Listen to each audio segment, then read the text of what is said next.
വട്ടം ആലോചിച്ചിട്ടൊരു വട്ടം ഞാൻ ചോദിച്ചു, ഞാനൊന്നു ചിന്തിക്കട്ടെ എന്നവളെന്നെ അറിയിച്ചു.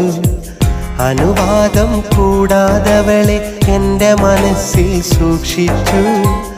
അധികം വൈകാതെ അവളുടെ ഹൃദയമതെന്നെ ഏൽപ്പിച്ചു. കേൾക്കാൻ കൊതിച്ച സ്വകാര്യം മനസ്സിൽ ഞാൻ അറിയും വികാരം. പറയാതെ മടിച്ചൊരു കാര്യം പറയുമ്പോൾ എത്ര നിസാരം. പലവട്ടം ആലോചിച്ചിട്ടൊരു വട്ടം ഞാൻ ചോദിച്ചു, ഞാനൊന്ന് ചിന്തിക്കട്ടെ എന്നവളെന്നെ അറിയിച്ചു.